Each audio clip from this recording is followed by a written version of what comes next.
Hello everyone, welcome to Let's Crack Judiciary Exams. This is विश्वानी बंसल. तो आज के lecture में जो है हम ऑर्डर्स रिवाइज करने वाले हैं for your Delhi judiciary pre exam. So before I start with the revision on orders learners, there is an important news that is Delhi Judiciary Prelims batch जो है अभी 10th of August को ही start हुआ है. ये 3 months का batch है. So this is of 3 months and CPC के इसमें lectures चल रही हैं 7 to 8 in the morning that I am teaching. So बाकी educators जो हैं they are taking the other lectures. So you can just use this code to join this batch. इसमें आपका totally pre का syllabus cover करवाया जाएगा. So आप जो है इसको join कर सकते हो. Link and details आपको description box में मिल जाएंगे. Apart from this, this is the last day of offer. ये आज लास्ट डे है ऑफर का. That is you are getting flat 20% off on Unacademy judiciary subscriptions. By using this code जो है आप इस ऑफर को अवेल कर सकते हो. सो आपको जो है सब्सक्रिप्शन बहुत चीपर प्राइस पे अवेलेबल है.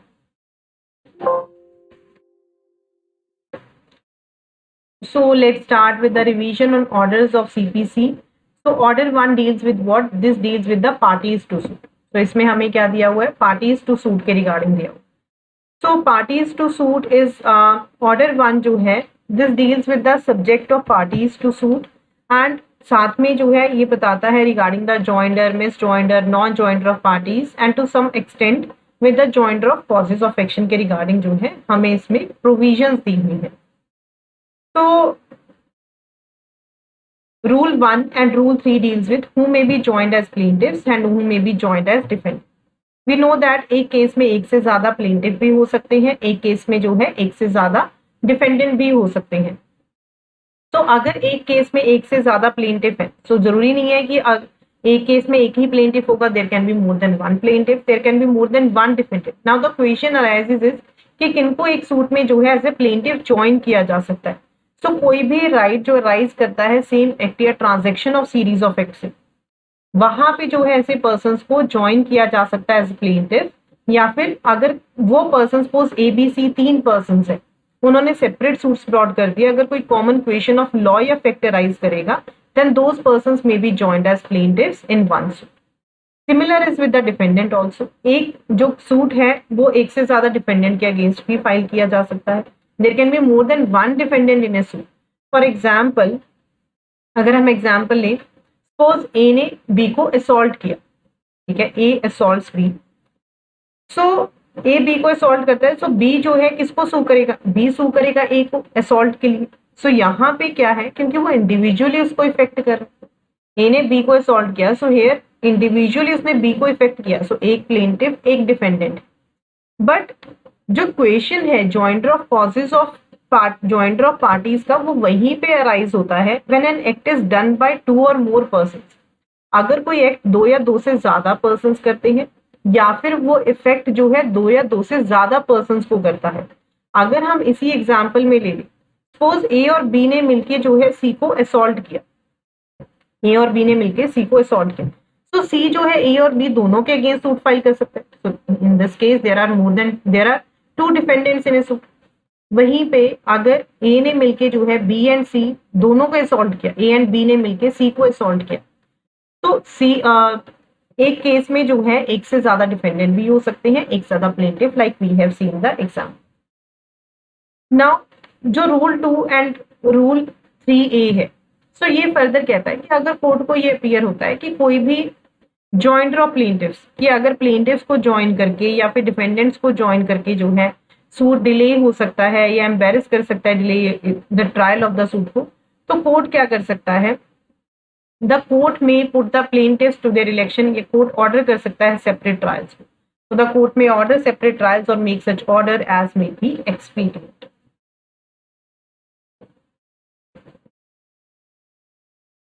One is representative suit that is dealt under your rule. एक होता है रिप्रेजेंटेटिव सूट जो कि हमें रूल 8 में दिया. Now what is a representative suit? Representative suit वो सूट होता है that is filed by or against one or more persons. That is filed by या फिर one or more persons on behalf of themselves and others जिनका same interest होता है एक suit में. फॉर एग्जाम्पल कोई विलेज प्रॉपर्टी का झगड़ा, ठीक है, कुछ विलेजर्स ने मिलकर केस फाइल कर दिया सबके बिहाफ के ऊपर, तो सबके बिहाफ के ऊपर कुछ विलेजर्स ने मिलकर केस फाइल कर दिया ना। कल को अगर कोर्ट कोई भी डिसीजन पास करती है then that is binding on all the villagers. जो पार्टी उसमें नहीं बने कल को आके ये नहीं कह सकते कि नहीं हमें सेपरेट सूट फाइल कर, बिकॉज कोर्ट जो है सबको इनवाइट करती है कि कोई भी इसमें पार्टी बन सकता है। So that is the meaning of representative suit. Representative suit is dealt under your Order 1, Rule 8. There are certain conditions that must exist for representatives. एक रिप्रेजेंटेटिव सूट के लिए कुछ कंडीशंस का एग्जिस्ट करना जरूरी है। क्या? एक तो न्यूमरस पर्संस होने चाहिए, ऐसा नहीं है कि एक पर्सन नहीं फाइल कर सकता, the parties must be numerous. Same interest होना चाहिए सूट, अगर उनका सेम इंटरेस्ट है तभी वो रिप्रेजेंटेटिव सूट फाइल कर सकते हैं। जो परमिशन है उनको परमिशन लेनी होगी कोर्ट की रिप्रेजेंटेटिव सूट फाइल करने के लिए।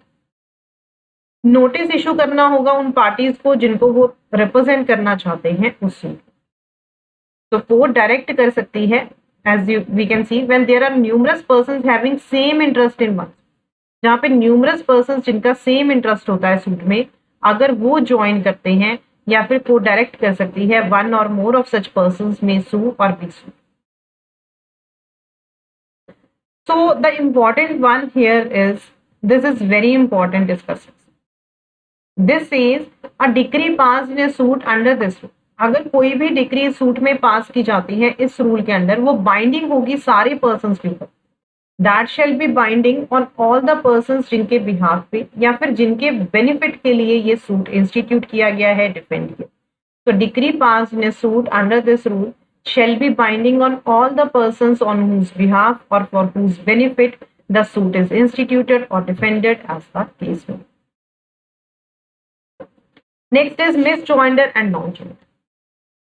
Misjoinder and non-joinder क्या होता है? This is very important. Directly आ जाता है कि misjoinder and non-joinder of parties is dealt under which rule? That is dealt under your Rule 9. Now before we read this, we should know what is a necessary party and what is a proper party. एक necessary party क्या होता है, एक proper party क्या होता है, ये आपको पता होना चाहिए। तो नेसेसरी पार्टी का मतलब क्या होता है? Necessary party is a one जिसकी एब्सेंस में जो है आप कोई भी इफेक्टिव ऑर्डर कोर्ट नहीं पास कर सकते, whose presence is indispensable to the constitution of the suit. So necessary का मतलब क्या? एसेंशियल पार्टी जिसकी एब्सेंस में कोर्ट कोई भी इफेक्टिव ऑर्डर नहीं पास कर सकता। फॉर एग्जाम्पल, अगर कोई सूट फॉर पार्टीशन है तो जितने भी शेयरर्स हैं वो क्या हो गए? वो नेसेसरी पार्टीज हो। Second is proper party. Proper party का मतलब होता है जिसकी एब्सेंस में कोर्ट इफेक्टिव ऑर्डर तो पास कर सकती है, बट जिसकी प्रेजेंस जरूरी है for complete and final decision on the question involve in the proceeding, but whose presence is necessary for the complete and final decision on the question involved in the proceeding. That is the meaning of proper party. Now this says no suit shall be defeated. कोई भी suit defeat नहीं हो सकता by reason of misjoinder और non-joinder. Parties के मिसजॉइंडर या non joinder से जो है कोई भी सूट डिफीट नहीं हो सकता। And court may in every suit deal with the matter in controversy so far as regards the rights and interests of the parties actually before. Journal rule ये कहता है, we have seen कि what is a necessary party, what is a proper party. Now misjoinder का मतलब होता है कि आपने wrongful joining कर ली, ये एक पार्टी की सूट। नॉन जॉइंडर का मतलब है non joining of a party in suit. तो जर्नल रूल ये जो दिया हुआ है रूल 9 में, वो ये कहता है जर्नल रूल इज दैट कि सूट डिसमिस नहीं होगा because of the wrongful joining of a party in suit और because of the non joining of a party in suit. The general rule is this, but there is an exception to this. This is very important. ये कहता है कि if there is a non joinder of a necessary party then the suit shall be dismissed. अगर non joinder है necessary party का तो suit dismiss हो जाएगा। Why? Because necessary party is one जिसकी एब्सेंस में जो है आप कोई इफेक्टिव ऑर्डर पास ही नहीं कर सकते। Next is that is rule 10 deals with striking out, adding और substituting of parties. So rule 10 provides for the substitution और addition of plaintiffs after the action is brought. अगर सूट फाइल करने के बाद plaintiff discover करता है कि उसको रिलीफ नहीं मिल सकता जो वो चाहता है बिना ज्वाइन किए अदर पर्सन को as a plaintiff, then he can apply कि इस पर्सन को जो है पार्टी बनाना चाहिए। तो where a suit has been, या फिर अगर सूट कोई जो है वो wrong person as a plaintiff जो है उसके नेम पे इंस्टीट्यूट हो गया, then later on at any stage of the suit अगर कोर्ट सेटिस्फाइड है कि ये बोनाफाइड मिस्टेक है, नेसेसिटी है for the determination of real controversy in the dispute, court order कर सकती है कि अदर पर्सन को सब्स्टिट्यूट करने के लिए प्लेंटिफ एज ऐड करने को। सिमिलर इज कि कोर्ट के पास पावर है, कोर्ट किसी भी स्टेज ऑफ द प्रोसीडिंग पे ईदर अपॉन सुओ मोटो या फिर एप्लीकेशन पे without application of either party court strike out कर सकती है या पार्टीज को ऐड कर सकती है।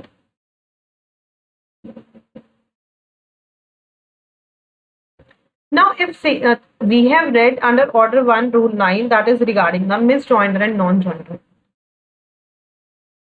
So this says all objections. कोई भी अगर objection है on the ground of misjoinder or non-joinder of parties, that shall be taken at the earliest possible opportunity. वो आपको earliest possible opportunity पे लेनी होगी। अगर वो objection आपने earliest possible opportunity पे नहीं दी, तो ये समझा जाएगा कि आपने waive off कर। So all objections on the ground of misjoinder or non-joinder parties shall be taken at the earliest possible opportunity and in all cases where issues are settled.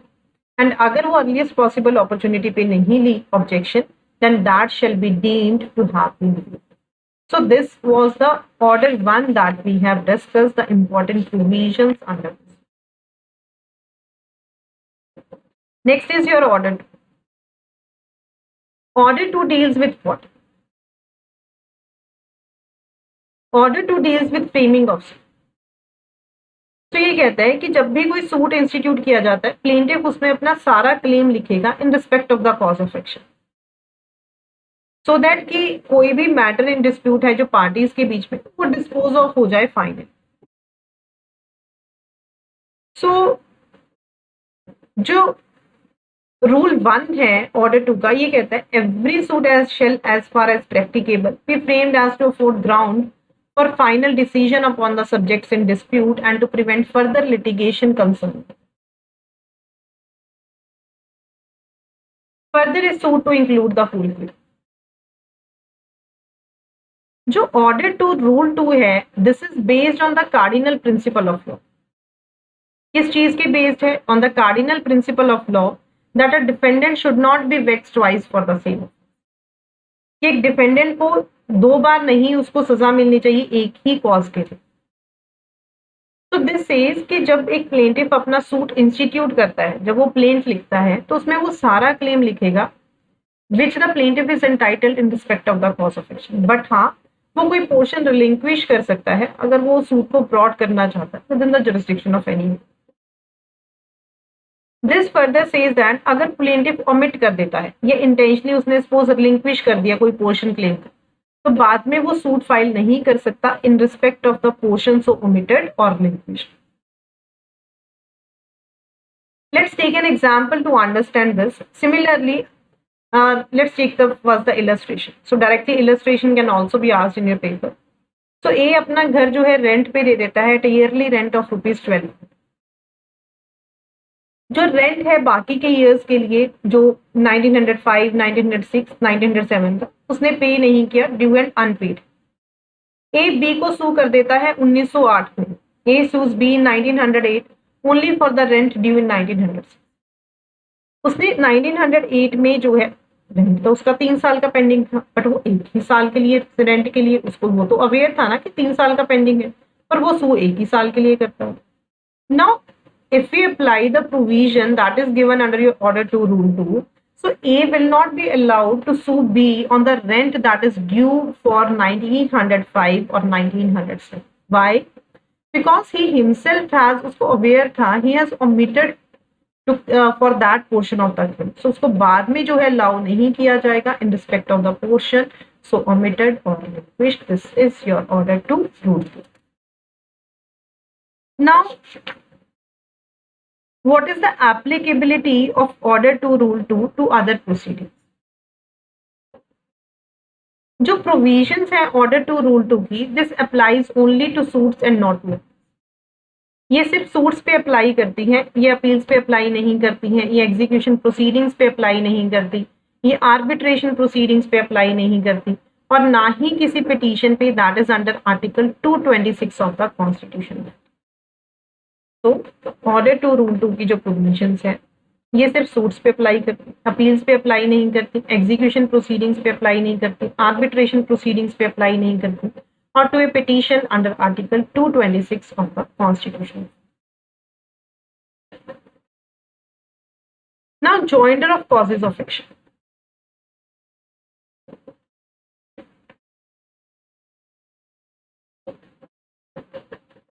Rule 3 deals with joinder of causes of action.